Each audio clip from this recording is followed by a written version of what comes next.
What's going on, YouTube family? It's been a minute since I posted a video, so I wanted to get on here and check in with you guys, update you on some things that's going on with me. I also wanted to talk about the back to school, children returning to school. Now, if you're a parent, you know exactly what I'm talking about as far as like the safety, the vaccination, the also the the social distances and things like that.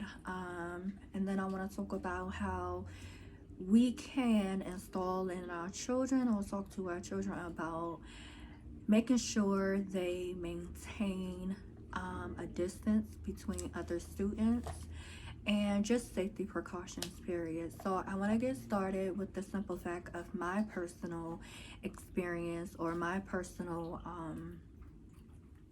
belief about the situation is I don't feel like children, especially the ones who have not got vaccinated, should be returning to school starting in August.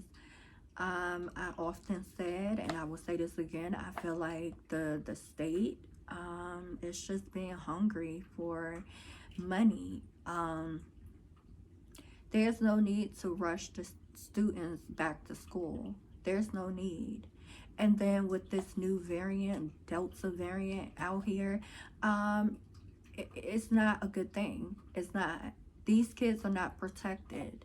And on top of that, even if you have the vaccine, you can still contract COVID-19. We don't just have to worry about the children, okay? We have to worry about the staff members as well. They can spread COVID amongst each other. They can also spread COVID to our children. Not to mention when a child goes home and no telling what's going on there if their family have gotten vaccinated. It's just a risky situation. I wish they would have gave parents an option to allow their child to go back to school or to allow them to continue to do virtual online. I will say they did have a certain amount of slots for children who had a disability. I don't think that's fair because in my situation, my son does not have a disability. It's me who have a disability, and I am at higher risk of contracting it and getting really sick from it. Even though I did get the vaccine, both dosage, I could still catch COVID. So I try to be safe in every possible way that I can. And sending my son back to school is not it's not a safe thing. Um, I know they were trying to mandate some teachers and mandate other employees in other types of fields. I know healthcare is one of them to get vaccinated. There isn't a cure for this COVID-19. Okay, so our children have to suffer because, in my opinion, the state or you can say the school system is hungry for money. When students are at home like they were last year, I don't even think the school system got funded because everything was done at home. And so I just feel like they're just on some money type stuff. And I just don't think it's fair to our future. Because if one of our children gets sick, they're going to say, oops, I'm sorry. But the parents ultimately bear the burden of having to cope with that emotional situation, having to deal with if their child is not old enough to get the vaccine, how will they pull through? It's just a lot that goes on. And I would rather have my son at home in a safe environment around me, who I know does not have COVID-19. And with my situation, I have to get tested for COVID-19. If I'm feeling like fatigue a lot, if I'm having a fever, like just different symptoms, my team of doctors, they make sure that I'm good to go, because they don't want nothing terrible happening to me if it can be prevented.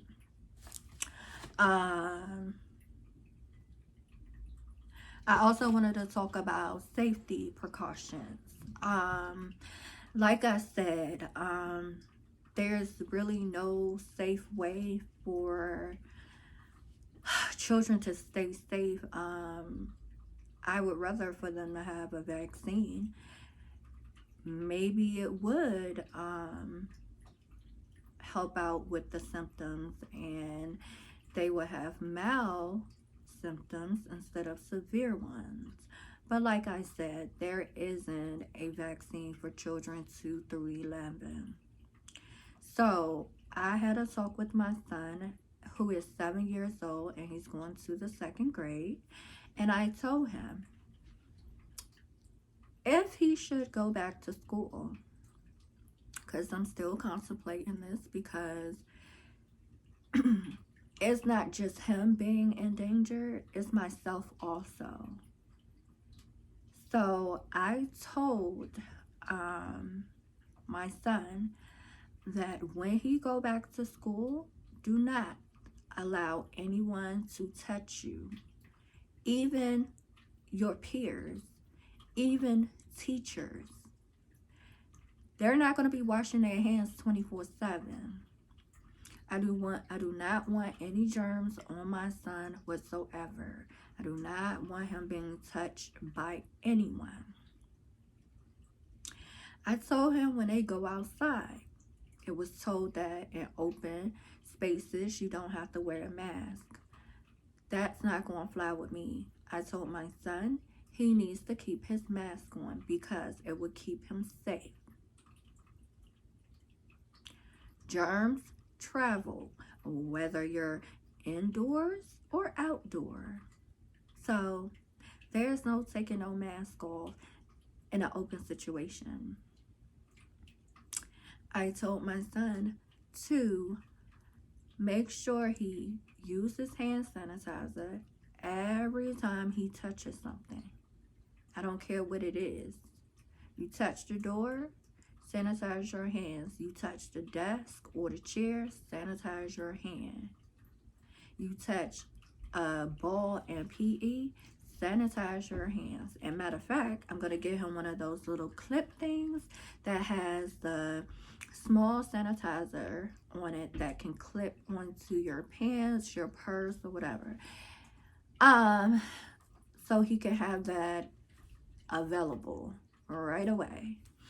And I definitely told my son to tell people 6 feet, back up 6 feet away, because it's bad enough they're already going to be in school but around a crowd of people.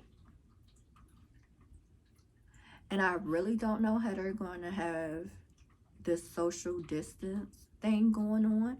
I don't know. They haven't updated the parents on how many children will be in each class. So those are some of the things that I'm looking forward to whenever they do. I think they're going to do back to school night and I get a chance to meet his teacher.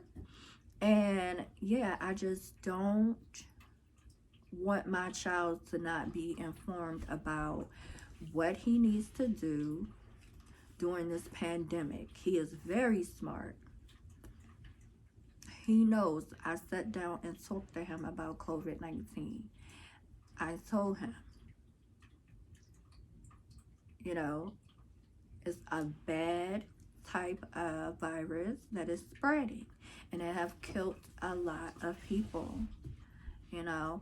So I always tell him to be on the alert. Don't touch nothing, and if you have to touch it, wipe your hands. Wash your hands would be the most important thing. But if he cannot get to the bathroom to wash his hands, I told him to use his hand sanitizer. And make sure you keep that distance between you and other children. Even the teacher, it would be like, yeah, I don't really want a teacher close to my son either. It's too risky. I have gone about calling the school, calling Fairfax County School System, the headquarters, to speak with someone to try to rearrange.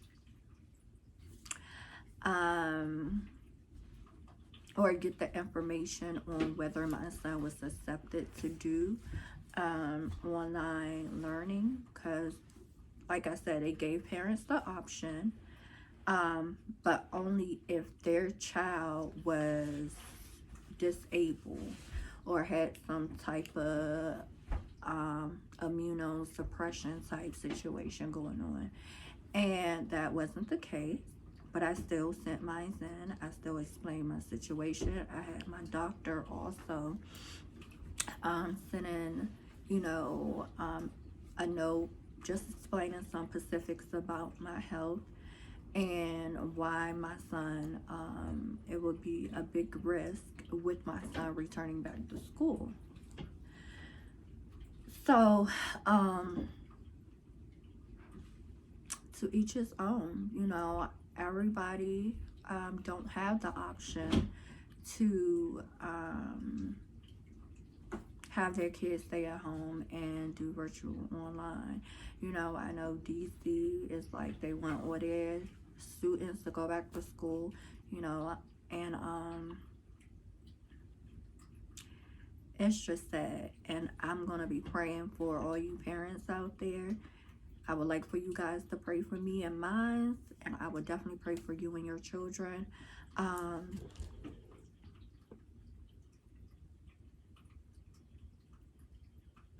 And another thing, I just want to say really quick, as far as like the safety precautions, I also told my son, do not touch his face at all with his hands, period. Don't touch your face if you have touched other surfaces. I also told him if he so happen needs to blow his nose or something, which I've always said to him, make sure you wash your hands afterwards, because you don't want to spread germs. Now, I hope all these other parents are talking to their children about how to stay safe and not spreading germs to other kids. And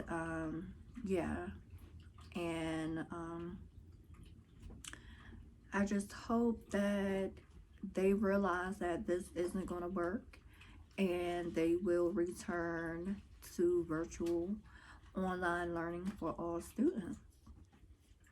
But we will see what happens, and I will definitely give you guys another update when it's my big boy first day of school, to let you guys know how it went. And I think I want to do another check-in for back to school night after I go. I wish they had it a virtual where we could just attend by video. But yeah, so I definitely want to just update you guys and just let you guys know my experience. Another thing that I am so proud about is when I was in school getting my graduate degree, I became a mentor to new students, undergraduate students. And it was really something eye-opening for me. It was something that I enjoyed doing, helping others, giving them knowledge that I have experienced, and just letting them know like different ways to go about capitalizing on using resources from the university, and preparing for when you graduate, the steps that you need to take prior to that, depending on what your major is, and if you want to return to school or try to get a job with your bachelor's degree. And so I was asked again. I already graduated. I graduated in 2018 with my master's in psychology, but I also have a minor in sociology. Um, so I graduated in 2018, and so I was asked if I would be interested in being a mentor again. And of course, I couldn't say no. I say yes.